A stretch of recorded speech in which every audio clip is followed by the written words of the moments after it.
Welcome to Let's Read, where I read my stories aloud. Today, we're going to read from Rebecca Hornsby, Elf Princess, Book 1 of the Trapped in Prophecy Saga. If you want to see more of these chapters, let me know. Chapter 1, Something's Happened to My Hair.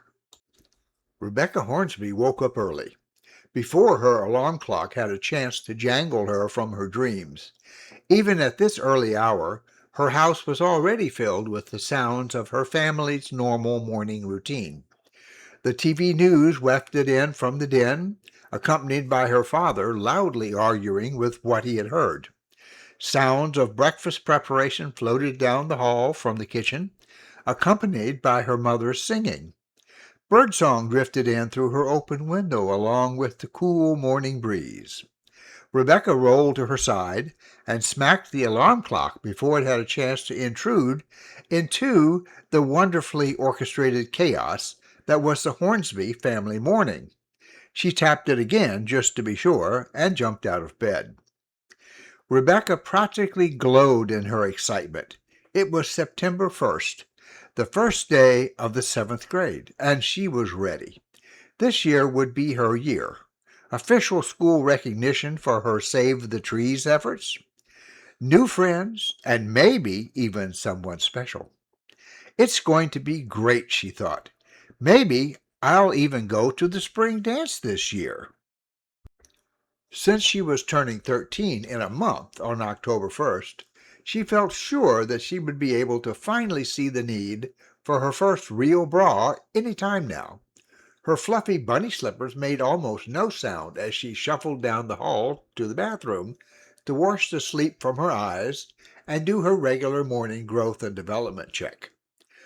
With her eyes still unfocused and sticky with sleep, she swept her long, wavy hair behind her head with a practiced hand and stuffed it loosely into the back of her nightgown. Her hair out of the way, she quickly splashed water on her face and pressed the washcloth against her eyes for a few moments. Then she pulled her nightgown tightly against her chest and stepped back to get a better look. Still flat-chested.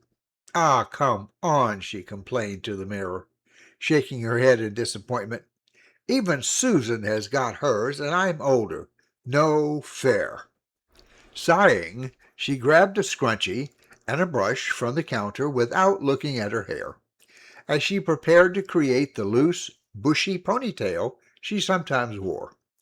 She lifted her hair from her nightgown, spreading it back over her shoulders, and stepped back to admire what she felt was her best feature so far, her thick, long, and wavy auburn hair. Rebecca gasped in shock when she saw her reflection. Instead of a head full of lustrous brown, she saw two wide streaks of snow-white hair, one streak starting above each eye that continued up and over her head all the way down to the end of her hair, mid-back. She leaned even closer to the mirror and ran her fingers through the streaks. The hair wasn't just stained lighter on the surface like a highlight. It was true white all the way through, and it started at the roots. She ran out of the bathroom and down the hall toward the kitchen. "Mom, something's happened to my hair." "Mom!" she cried again as she got closer to the kitchen, having heard no response to her first desperate cry. "Mom, look at my hair!" she shouted again as she burst into the kitchen and skidded to a halt near the kitchen table. Her mother looked up from the skillet of scrambled eggs and stopped singing. "Oh, nice, dear. A new style." "Mom, not nice. It's not a style. It's a disaster," Rebecca shrieked, frustrated by her mother's apparent lack of concern over the obvious catastrophe of her hair. "Look at it. It's got bright white streaks all the way to the end." This time her mother took the eggs off the stove and came over to examine Rebecca's hair more closely. With her hand still in Rebecca's hair, she called out over her shoulder in the direction of the den, where Rebecca could still hear her father arguing with the news. Gregory, come look at Rebecca's hair, she said mysteriously. You know what we've been worrying about? I think it must be happening. What's happening? Rebecca demanded. Are you sure? Her father asked as he rushed in from the den and examined Rebecca's hair. Oh, I see. I guess you're right. He must have meant 13 years after all. Who meant? What about 13 years? Rebecca asked. This time her voice was a little louder and a little higher. She was such a normal-looking baby. I had really hoped, her mother started and paused.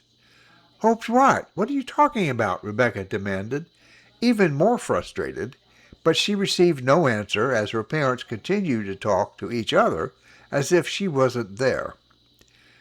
Pam, our Rebecca must be changing to look like... He paused and sighed. I guess she will look like... Changing into what? Rebecca cried, interrupting her father. A freak? A witch? I look like Narcissa in Harry Potter. She was shouting as she said the last words, seriously upset. Rebecca, sweetie, I'm sorry, her father said. We're not making fun of your hair. It's just that there are some things about you and your adoption that we haven't told you, that we were hoping we'd never have to tell you. He walked over and hugged her shoulders. Let's sit down and talk about it over a good breakfast. Remember, breakfast is the most important meal of the day, and lets you begin your day with, Dad, please, Rebecca complained. Not the time. This is serious. She plopped down onto the kitchen chair in her regular spot and waited, tapping her fingers impatiently. Her perfect morning was already in the toilet, and her thoughts raced around in her mind. How much worse could this be? What more can there be to tell? When her parents sat down with her at breakfast on that first day of school, that first day of September, exactly 1 month before her 13th birthday, fate stepped into Rebecca's life, changing it forever. Honey, her mother began, you know we found you as an infant deep in the Olympic National Forest. Yeah, Rebecca answered. She had always known she was adopted. I had been abandoned in the forest, and you guys found me. I know that. Well, the finding part's true, her father added. We did find you in the Olympic National Forest, that last week of October, about 13 years ago. But, he faltered and looked away. But what? Rebecca anxiously prompted. Now she was both curious and just a little frightened. Her mom swallowed and blurted out the rest. But you had not been abandoned. What? You kidnapped me? Rebecca was shocked at that possibility and could not keep the fear out of her question. No, of course not, her father said quickly. Your biological mother and father gave you to us, but we do not know why, her mother said, completing her father's statement. Okay, Rebecca said cautiously. That's a little strange, but what's it got to do with my hair turning all zebra? Her mother looked at the kitchen clock, the one that looked like a cat whose eyes moved back and forth when its tail swished. She shook her head sadly. However, we only have enough time for a little more of this story right now, and then we've got to get moving, she said as she began to clear the table. Grabbing a couple of quick mouthfuls as her plate was disappearing, her father continued the explanation. First, your biological father had long, straight hair that was completely snow white, just the same color as this. He patted one of the streaks in Rebecca's hair. And your biological mother's hair was thick and wavy, like yours, but also snow white. And second, her mother said from the sink, your biological father made a hand signal to us indicating the number 13. He pointed at you and then made the sign. We were never sure what that number meant until just now, this morning. Couldn't you just have asked him what he meant? Rebecca muttered. Her father smiled and patted her head again. Well, at first we had no idea what he could have meant. Then we decided he must have meant 13 days, or 13 months. So we returned to that spot in 13 days. But nothing happened. Then we returned 13 months later, and still nothing happened. Now, her mother said, spreading her hands as if to say therefore, suddenly your appearance begins to change right at 13 years of age. We finally figured that he must have meant 13 years. Now that you are turning 13, you might begin to look like them. And apparently your hair is the first thing to change, her father said, as if that settled everything. He rose, turning to leave. Time for us to get going. What do you mean, first? What else is going to change? Rebecca asked anxiously, grabbing her father's arm. Well, we really don't know, dear, her mother answered. There could be other things. Your biological parent had a number of other unique features besides their white hair. But my goodness, look at the time. We will have to continue our conversation later, or we'll be late. Her mom concluded the conversation by wiping her hands on the kitchen towel and spreading it over the dish rack. Wait, Rebecca complained. You can't just leave it at that. Other unique features? What other features? Sweetie, her father said, this is the first day of a new school year for both you and your mother, and I have a Coast Guard ship waiting for me at the dock. None of us can be late. I promise we will talk more about this when I get back in 2 days. You know we love you. Her mother turned around in the kitchen doorway for the last word.